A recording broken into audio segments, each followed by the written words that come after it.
Olá, pessoas, tudo bem? Hoje eu queria falar um pouquinho para vocês do processo cirúrgico do Gui.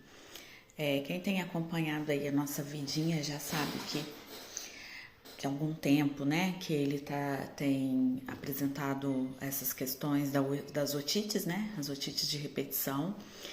E a primeira foi aos 11 meses, porque antes disso ele não frequentava creche, então ficava só em casa. O Guilherme não tinha nada, nem espirrava, não tinha febre, não tinha nada. A criança era zerada. E aí entrou na creche, né, por conta do meu retorno ao trabalho aos 10 meses, e com 11 meses já teve a primeira crise de otite, e daí para lá foi só ladeira abaixo.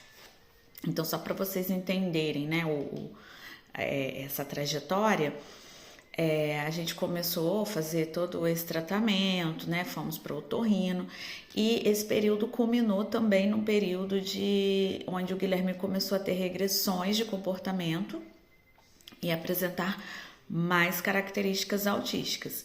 Então, assim, algumas coisas ficavam difíceis de pontuar. Por quê? Porque a gente não sabia se era por conta de uma questão auditiva, né, não tá escutando direito, ou realmente era uma característica já se manifestando aí do autismo. E por que ele não estava escutando direito? Só porque tinha otite? Não, porque cada otite que ele tinha, ele fazia o tratamento, usava, né, antibiótico, as bactérias eram eliminadas, porém ficava um líquido residual dentro do ouvido. E isso acontecia todas as vezes que ele tinha otite.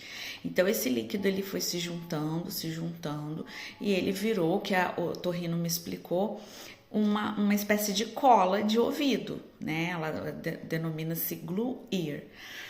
E ela me mostrou, parece mesmo uma cola de sapateiro, uma coisa bem pegajosa, amarelada, e aquilo vai tampando e dificultando a audição.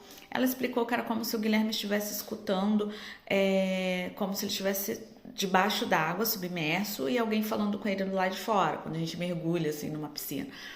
Ou seja, é um som muito abafado e de pouco entendimento. Para uma criança que já estava apresentando as questões do autismo, isso daí foi assim um fator preponderante para dificultar o desenvolvimento dele, principalmente o desenvolvimento da fala. Pois bem, é assim que descobrimos, já marcamos cirurgia, fizemos exames e coisa e tal. Deu realmente a perda auditiva temporária, né, causada por isso.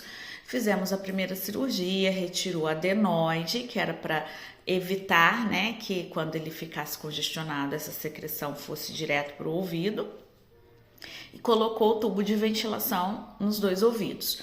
Ok, isso há mais ou menos 2 anos. Isso foi em janeiro. Em abril nós tivemos Covid, eu e ele ficou muito congestionado, eu também fiquei, mas o caso dele já era, né, complicado por conta disso. E daí para lá, assim que ele fez a cirurgia em janeiro, o Guilherme teve um boom no desenvolvimento. Para vocês perceberem o quanto é importante as questões de saúde da criança para o desenvolvimento dela. E daí, independente de ser autista ou não, né, de ter autismo ou não, toda criança que está com algum atraso no desenvolvimento precisa ser feita uma investigação global. Visão, audição, enfim, tudo que for possível, porque às vezes não é uma deficiência ou um transtorno, é realmente uma situação de saúde. No caso do meu filho, eram as duas coisas, né? Além do TEA, ele também estava com essa questão aí que estava dificultando tudo, né? Interação, comunicação e etc. Pois vamos lá.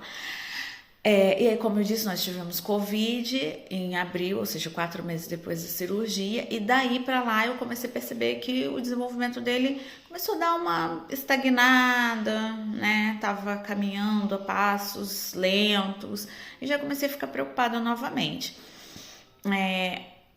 E aí, numa das consultas, percebeu-se que um tubo de um lado já não existia mais, provavelmente deveria ter saído em algum momento, né, que não percebemos, o que é comum, e o outro estava já soltinho. Ela resolveu fazer retirada com uma pinça e beleza.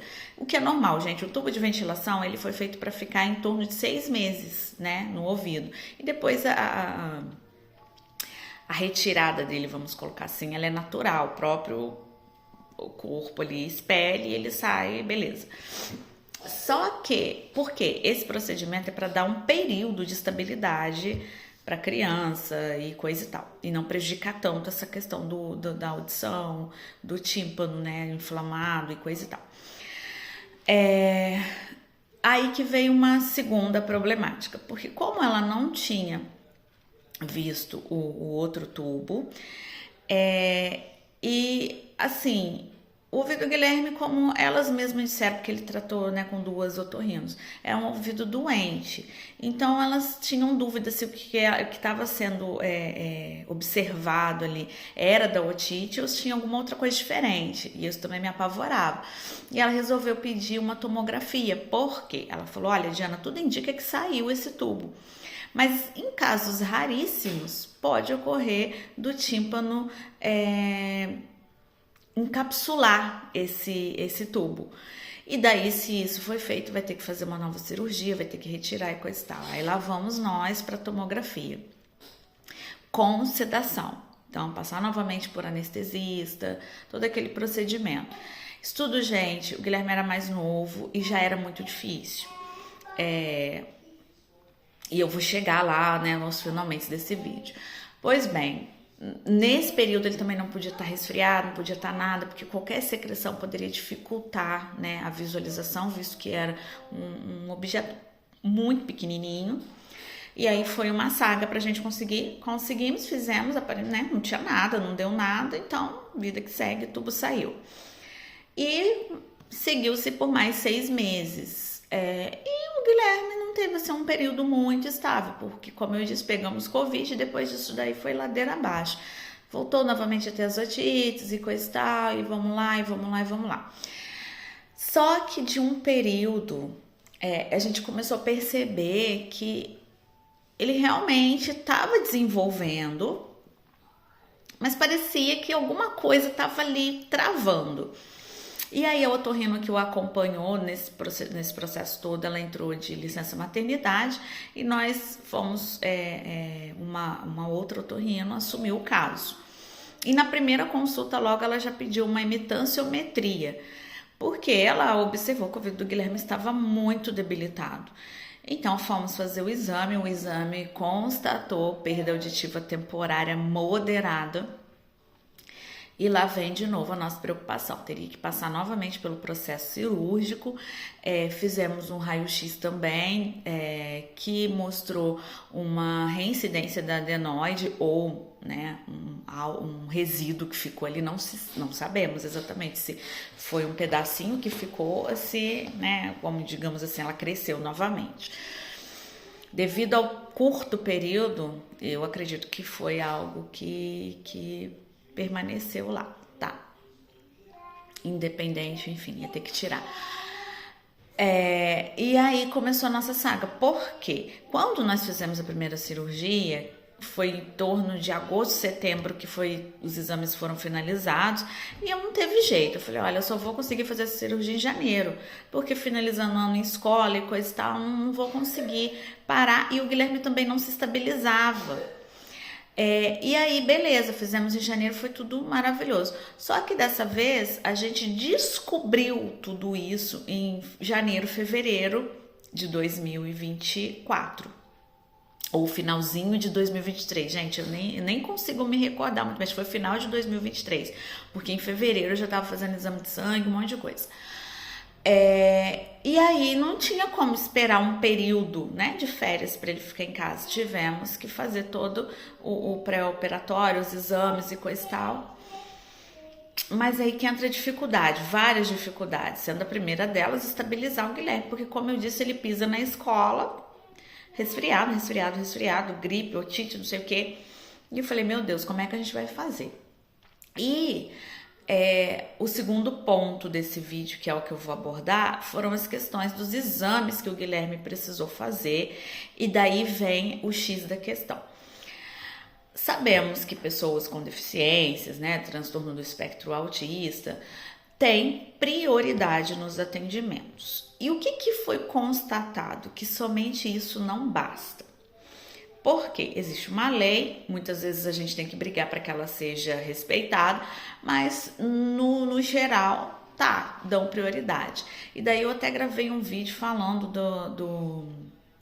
da questão do eletroencefalograma, eletrocardiograma, que ele precisou fazer, né, para cirurgia, e ele não conseguiu realizar o exame. Por quê? Ele teve atendimento prioritário? Ele teve atendimento prioritário, mas ele não teve um atendimento adequado para a deficiência dele. Então, o Guilherme foi o primeiro a entrar, mas ele entrou e veio uma moça querendo colocar os eletrodos nele e não sei o que, e blá blá blá, que é brincadeirinha. Não é assim, o Guilherme berrando. Quando o Guilherme começa a gritar, não tem conexão com a nossa fala. A única coisa que precisa fazer é acalmar essa criança. E no caso ali, se tivesse, como eu falei, né, no vídeo anterior que eu acho que eu já publiquei, uma mesinha, um espaçozinho para ele brincar, para ele ir se ambientando, e depois a gente entraria com o exame em si. Mas isso teria que ser feito desde o início. Isso não foi feito e o Guilherme não conseguiu fazer o exame.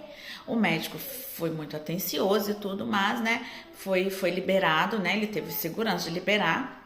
E eu senti segurança nele também, né, via a entrevista, na amnésia e coisa e tal. Mas eu fiquei imaginando, né, se fosse não um exame pré-cirúrgico, mas um exame realmente para investigar alguma situação no coração, ele teria que fazer. E não foi feito.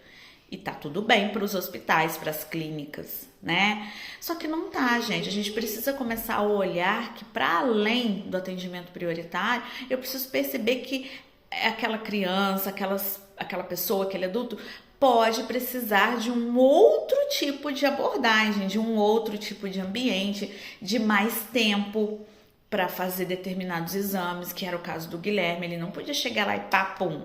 Ele ia ter que chegar, brincar, se ambientar. Ah, Diana, você tá querendo demais. Não, gente, eu tô querendo o que é justo, o que é certo. Como é que a gente vai falar de inclusão onde uma criança não consegue fazer um exame e tá tudo bem, e ela não consegue exatamente por isso, porque faltou tempo, faltou um ambiente adequado. E eu não vou falar só de TEA não, porque muitas crianças se assustam com o hospital.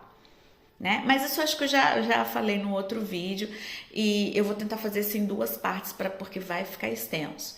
Então, assim, começamos aí a perceber, eu percebi muito claro que só ser prioridade, entrar na frente não basta. É claro que é importante reduzir o tempo de espera numa sala, é muito significativo.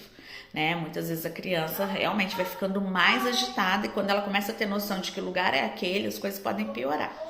Mas não é só isso. Então as pessoas precisam começar a conhecer o que é o autismo, porque aí eu vejo as pessoas falando muito na cabeça do Guilherme e eu fico olhando e pensando, gente, eles não estão percebendo. Quanto mais eles falam, pior é a situação. Que quanto mais eles usam palavras, mais o Guilherme grita.